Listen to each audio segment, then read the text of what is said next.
Tumutulong sa pag-iipon o savings at magkabahay ang lahat ng members ni Pag-ibig Fund.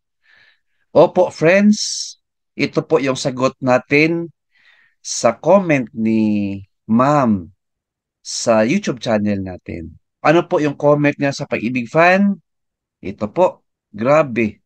Pera natin sa atin din pinautang, may interest pa. Ikukunin pa natin dahil i-withdraw pahirapan pa. Pera naman natin yan. Hindi lang compulsory mag-member, hindi sana talaga ako mag-member. Well, ma'am, ang vision po ni Pag-ibig Fund po, dyan, nasa baba po, for every Filipino worker to save with Pag-ibig Fund and to have decent shelter. Actually, ma'am, si Pag-ibig Fund po ay tumutulong sa atin, sa lahat ng members po na magka-savings po tayo. Monthly po yan, nag-hulog tayo sa Pag-ibig Fund, plus may employer's counterpart pa at dividends. So, savings po yan, ma'am. In the future, makuha po natin yan. Yung utang natin, ma'am, or loan or multipurpose loan, optional po yan, ma'am. Hindi po yan pinipilit sa member. Kung hindi ka mag-loan, ay okay lang po. Pero kung need po kayo ng pera, pwede kayo mag-loan sa Pag-ibig Fund. So, ang loanable amount natin is based po sa pondo ng member.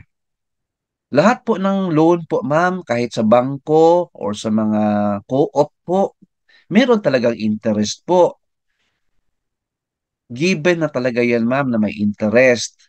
Ang kagandahan ni Pag-ibig Fund po ay konti lang po yung interest rate compared sa bangko or other lending institution. Yun po. Tapos po, hindi lang po provision ng loan ang binibigay ni Pag-ibig or savings. Nag-provide din si Pag-ibig ng ano po, housing loan. Kung wala kayong bahay, pwede kayo mag-loan sa Pag-ibig. Kung may benta dyan sa kapitbahay nyo na house and lot, wala kayong pera, pwede kayo maghiram ng pera sa Pag-ibig Fund. 30 years to pay or more, depende yan sa edad ni member. Yan po ang explanation natin, ma'am. Based po sa vision ni Pag-ibig Fund. Alright? So hope na nasagot natin ang question po ninyo, ma'am, and concern. Keep watching my YouTube channel. Please like, share this video, and subscribe my YouTube channel. Thank you, God bless, and 2 thumbs up.